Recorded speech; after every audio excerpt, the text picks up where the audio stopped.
District and session جج سانگڑ کے حکم پر شہزاد پور پولیس کا مبینہ نجی جیل پر چھاپا، 10 مغوی بازیاب جس میں 6 معصوم بچے سمیت 4 خواتین بھی شامل۔ ڈسٹرکٹ اینڈ سیشن جج سانگڑ کی عدالت میں فریادی بھگوان داس ولد شالو کوہلی نے درخواست دائر کی تھی کہ شہزاد پور معروف ڈہری کے قریب زمیندار راضی بھمبرو اور وریام بھمبرو نے ہمارے بچوں اور خواتین کو نجی جیل میں قید کر رکھا ہے، جس پر ایس ایچ او شہزاد پور غلام شبیر دلوانی اور اس کی ٹیم نے معروف ڈہری کے قریب زمیندار راضی بھمبرو اور وریام بھمبرو کی مبینہ نجی جیل پر چھاپا مار کر 4 خواتین سمیت 6 بچے بازیاب کرا لیے۔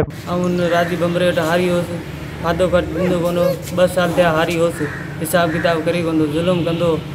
اساں کے دھار پوریندو مائن کے دھار پورے بےزتی کندو۔ بازیاب ہونے والوں میں شریمتی لجمی زوجہ بھگوان داس کوہلی، شریمتی کھیتو زوجہ بھگوان داس دختر شالو کوہلی، شریمتی نینو زوجہ لالیو کوہلی، بچوں میں 4 سالہ سومر ولد بھگوان داس، 2 سالہ دلیپ ولد بھگوان داس، 6 سالہ اجوتی دختر بھگوان داس، 8 سالہ بھاگلی دختر بھگوان داس، 4 سالہ ہرمی دختر لالیو کوہلی، 1 سالہ بھرمو ولد لالیو کوہلی کو بازیاب کرا کے تھانے میں لے آئے، جس کو ڈسٹرکٹ اینڈ سیشن کورٹ سانگڑ میں پیش کیا جائے گا۔ دوسری جانب زمیندار راضی بھمبرو سے رابطہ کرنے کی کوشش کی مگر رابطہ نہ ہو سکا۔ کیمرہ ٹیم کے ساتھ سید عثمان علی، وطن نیوز، شہزاد پور۔